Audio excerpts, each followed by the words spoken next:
हरे कृष्णा, राधे राधे। आज हम आपको माघ मास का 15वां अध्याय सुनाएंगे। दत्तात्रेय जी बोले, हे राजन, प्रजापति ने बड़े बड़े पापों के नाश के लिए प्रजाहित निमित्त प्रयाग तीर्थ की रचना की। सफेद गंगा जी और काली यमुना जी की जल की धारा में स्नान का महात्म्य भली प्रकार सुनो। प्राचीन काल में ब्रह्मा जी ने पाप रूपी पशुओं की रचना करके सरस्वती से युक्त सफेद और काली धारा बनाई और उनके संगम पर ब्रह्मलोक की रचना की।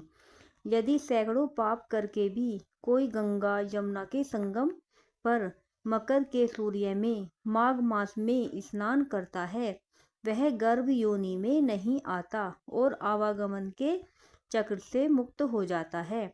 भगवान विष्णु की विचित्र लीला है। हे राजन, माघ मास में प्रयाग तीर्थ स्थान तथा पापों को नष्ट कर देती है। दैवीत्यमान लोकों में अनेक भोगों को भोगकर मनुष्य पर ब्रह्मा में लीन होता है।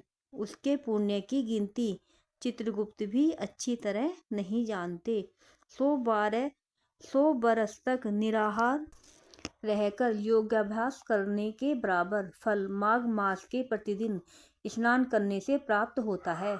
रवि ग्रह में कुरुक्षेत्र पुष्कर में सैकड़ों मन सोना दान करने के बराबर जो फल सैकड़ों अश्वमेध यज्ञों के तथा हजारों राजसूय यज्ञ करने से प्राप्त होता है, वही माघ महीने में गंगा यमुना के संगम पर त्रिवेणी में प्रतिदिन स्नान करने से प्राप्त होता है।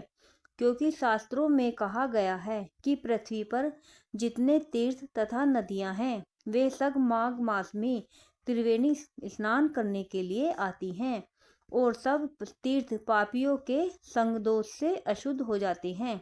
माघ मास में वे पवित्र हैं, अतः स्नान करने से वे सब पाप रहित हो जाते हैं। हे राजन, वाणी, मन तथा शरीर से कल्प तक जन्मों में एकत्र किए हुए मनुष्य के पाप गंगा यमुना के संगम में माघ महीने में 3 दिन स्नान करने से नष्ट हो जाते हैं। और जिस तरह सर्प पुरानी केचुली छोड़ता है, उसी तरह मनुष्य पापों को छोड़कर स्वर्ग में जाता है। कुरुक्षेत्र के स्नान करने का 10 गुना फल यहाँ वहाँ मिलता है, जहाँ पर गंगा जी विंध्य पर्वत से मिलती है। इससे भी 100 गुना फल गंगा यमुना के संगम में है और इसमें भी 1000 गुना फल जहाँ गंगा जी पश्चिम में बहती है, वहाँ स्नान करने से होता है। हे राजन, वहाँ गंगा जी के केवल दर्शन से ही ब्रह्महत्या आदि पापों का नाश करने वाली है। पश्चिम में बहने वाली गंगा जी और कालिंदी नदी के दुर्लभ संगम में माघ महीने में स्नान करने से कल्प तक किए हुए पाप नष्ट हो जाते हैं। अमृत को ही संसार में त्रिवेणी कहते हैं। कलयुग में छिपे और सत्यादि युग में प्रत्यक्ष रूप से संपूर्ण देवता त्रिवेणी में माघ स्नान करने के लिए आते हैं। माघ महीने में 3 दिन स्नान करने का पुण्य पर्व काल में कांचमालिनी ने राक्षस को दिया था, उससे वह पापी मुक्त हुआ था। हे राजन, इस मास में स्नान करने से मनुष्य पापों से छूट जाता है, इसमें कोई संदेह नहीं है।